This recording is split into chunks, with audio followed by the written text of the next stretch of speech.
Hello and welcome.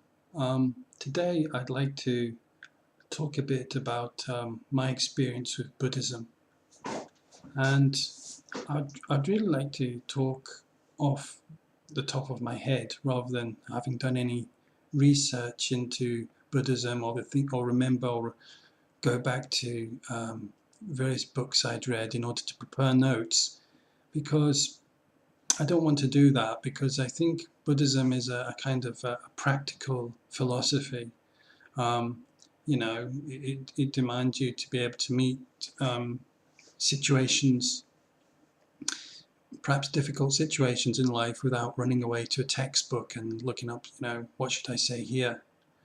The idea is to kind of be able to change your way of thinking in order to be able to meet these kind of circumstances.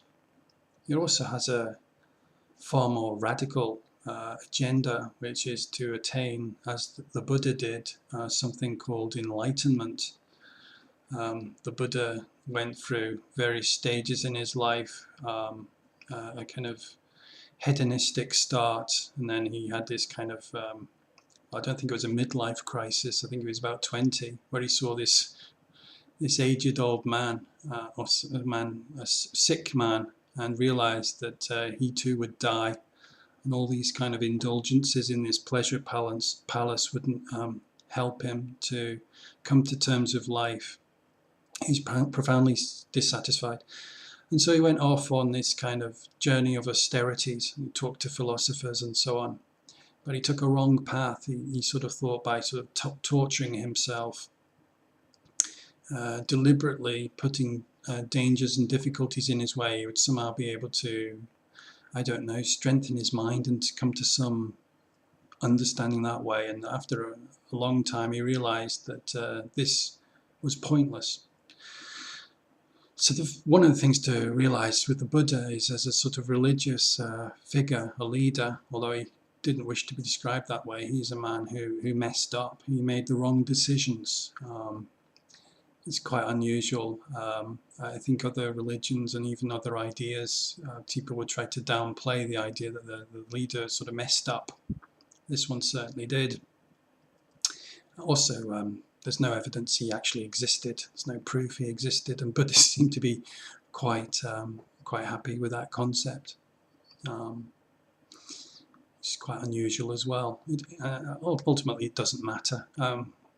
But the ideas stand or fall for themselves. Buddhism is very, and the story of the Buddha is very similar to the Jain religion and its leader. And if you know a bit, I don't wish to offend anybody, but the stories of these two leaders are virtually identical. So it seems quite clear to me they came from the same tradition. And a lot of Buddhist morality is borrowed from Hindu Dharma, the law. But anyway, so yeah, the ideas stand or fall for themselves. So you have these kind of noble truths, which is not harming people, not stealing or always telling the truth, not overindulgent in sensual desires, and a lot of other rules and ideas that have been gathered. Buddhism is quite interested in that there is no definitive word as to what the Buddha actually said. There's not like a Bible or a Quran. All there are gatherings of what monks wrote down about several hundred years after the Buddha.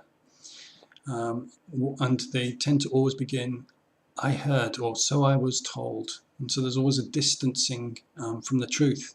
The monks, don't wish to say this is what the Buddha said.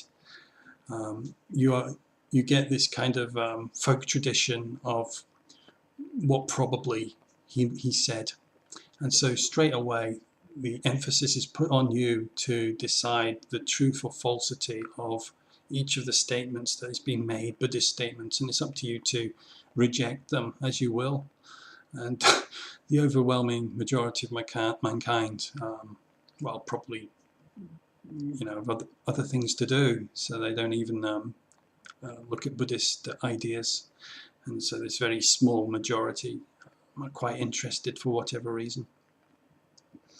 Yeah, so there's a lot to it, and it's quite interested in that Buddhism places a lot of emphasis on meditation. Although in many Buddhist countries, I'm told the general population don't meditate very often. It would seem the so-called Buddhist countries, in quotes, aren't really Buddhist any more than a Christian country like is Christian, for example, in a modern democracy. And I hope I'm not being too controversial by saying that. Um, so meditation. There's a lot of emphasis on this, in kind of coming to this kind of intuition and changing your brain. Really, the idea being it's very, you can all very well reading moral ideas and saying, it's like giving up smoking or something. It's all very well saying, oh well, I should give up smoking, but and grasping this concept rationally.